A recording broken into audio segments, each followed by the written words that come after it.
বিপ্লব যেভাবে বেহাত হলো, উপদেষ্টা কারা নিয়োগ দিল? হাসিনার পতনের পর থেকে একটি প্রশ্নের উত্তর আমরা কখনোই পাইনি যে এই অন্তর্বর্তী সরকারের উপদেষ্টা যারা হয়েছে তাদেরকে কারা নির্বাচন করেছিল।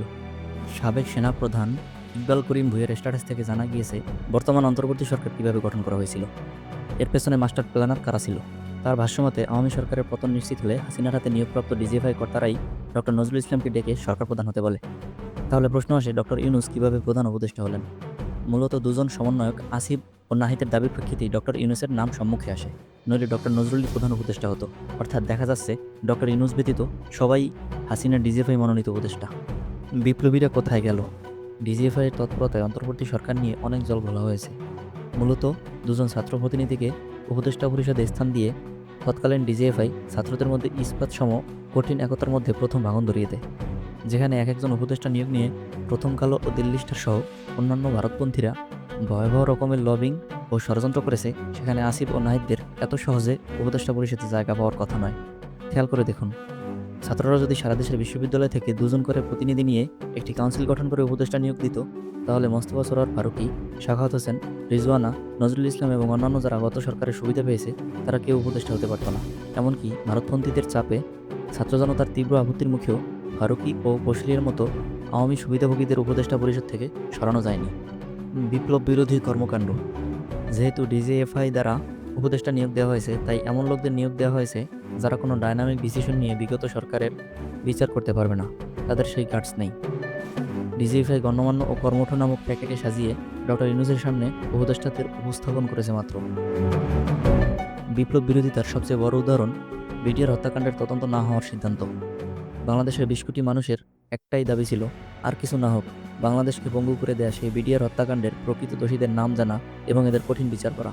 কিন্তু সেই প্রাণের দাবিকেই সর্বপ্রথম আঘাত এনে বলা হয় তদন্তের দরকার নেই, যদিও সেটা পরে মুখ রক্ষার্থে পরিবর্তন করেছে। কিন্তু আমাদের ধারণা, বিডিআর হত্যাকাণ্ডের তদন্ত বেশি দূর আগাতে দেওয়া হবে না। আরেকটি ডিসিশন নেওয়া হয়েছিল জুলাইয়ের বিপ্লবে অংশগ্রহণকারী ছাত্রদের বিচারের আওতায় আনা। পরে সিদ্ধান্ত কী হয়েছে সেটা বড় কথা নয়, কথা হলো এই সিদ্ধান্তগুলো কেন এবং কে নিয়েছিল। অতীতে সরকারের দোসররাই যেহেতু উপদেষ্টা নিয়োগ দিয়েছিল, তাই তারা এই ধরনের সিদ্ধান্ত নিতে পেরেছিল। যে ডিজিএফআই ভিনদেশের স্নাইপার দিয়ে দেশের মানুষকে খুন করার পারমিশন দিয়েছিল, বাংলাদেশ বিমান বাহিনীর হেলিকপ্টার দিয়ে বিভিন্ন জায়গায় তাদের আনা নেওয়া করেছিল, সেই ডিজিএফআই এই অন্তর্বর্তী সরকার গঠন করেছিল। আর ঠিক এ কারণেই অতীত সরকারের সকল মন্ত্রী, এমপি, নেতা, আমলা, চোর, বদমাইশ সবাই ক্যান্টনমেন্টে আশ্রয় পেয়েছিল এবং এখনও ভিআইপি ট্রিটমেন্টে আছে। মানে কি, মূলত হাসিনা মনোনীত ডিজিএফআই এর কারণেই কোনো নেতা, এমপি বা মন্ত্রীর দুর্নীতির বিচার এখনও হয়নি। জেলা উপজেলা লেভেলে আওয়ামী কোনো সন্ত্রাসী আইনের আওতায় আসেনি। অন্তর্বর্তী সরকার ব্যর্থ হলো কেন? হাসিনা পালিয়ে গেলে পুলিশ নিষ্ক্রিয় হয়ে যায়, আমলারা নিজে থেকেই হলিডে মোডে চলে যায় এবং ভিতরে ভিতরে নিজেদের উপার্জিত টাকা পাচার করতে থাকে। বড় বড় নামকরা বদমাইশ সাংবাদিক পর্যন্ত গত 6 মাস ধরে তাদের অ্যাকাউন্ট থেকে শত শত কোটি টাকা সরিয়ে নিতে পেরেছে। যদিও সেই ডিজিএফআই এর সদস্যরা আর নেই, কিন্তু তারা সকল লুটের সম্পত্তি পাচার করতে দিয়েছে এবং হাসিনার লেসপেন্সাররা যাতে বিচারের সম্মুখীন না হয় তার জন্য হাস্যকর সব মামলা দিয়ে এমন অবস্থা করে রেখে গেছে যে তাদের কোনো দিন জেল খাটতে হবে না। ছাত্র জনতা যে সকল আওয়ামী ফান্ডাদের পুলিশের হাতে তুলে দিয়েছিল, তারাও একদিন পরেই জামিন পেয়ে গেছে। এখান থেকে নিশ্চিতভাবে বোঝা যায় কেন এই সরকার মুখ থুবড়ে পড়েছে। এটা হয়েছে শুধুমাত্র আমলা, পুলিশ, বিচারক এবং উর্দিধারী সেনা নামের অসৎ দলীয় পান্ডাদের অসহযোগিতায়। গণহত্যার বিচার কি হবে? সত্যিকার অর্থে যদি নতুন সভ্য দুর্নীতিমুক্ত বাংলাদেশ গড়তে চান, তবে সারা দেশের টপ বিশ্ববিদ্যালয় এবং প্রধান কয়েকটি প্রাইভেট বিশ্ববিদ্যালয় থেকে একজন ছাত্র এবং একজন ছাত্রী প্রতিনিধি নিয়ে একটি বিপ্লবী কাউন্সিল গঠন করতে হবে। তারা ডক্টর ইউনূস ব্যতীত বর্তমানে সকল উপদেষ্টাদের বহিষ্কার করবে। এরপর পরীক্ষা নিয়ে নিয়ে উপদেষ্টা নিয়োগ দিবে, যারা আগামী 2 বছর দেশ চালাবে। সর্বোপরি বিপ্লবী শক্তিকে ঐক্য ধরে রাখতে হবে।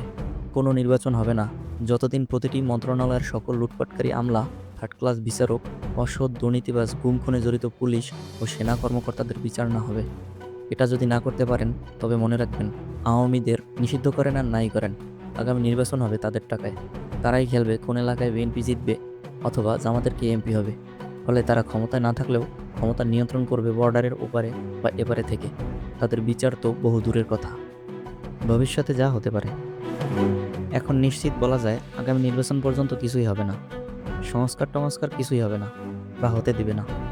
আগামী নির্বাচন হবে আওয়ামী লুটেরাদের টাকায়। তারা নিজেরা নির্বাচন করবে না, কিন্তু তাদের হাজার হাজার কোটি টাকা তাদের এলাকার যেসব বিএনপি বা জামাতের এমপি হবে তাদের পিছনে খরচ করবে। আর এইসব বদমাইশেরা আওয়ামী টাকায় বিজয়ী হয়ে পতিত আওয়ামীদের কারো কোনো বিচার করবে না, উল্টো বিচার করতে গেলে বাধা দেবে। এজন্যই দ্রুত নির্বাচন চায় রাজনৈতিক দলগুলো। যত দ্রুত নির্বাচন হবে তত দ্রুত আওয়ামী লুটেরারা গর্ত থেকে বের হয়ে তাদের অর্জিত হাজার হাজার কোটি টাকা উপভোগ করতে পারবে।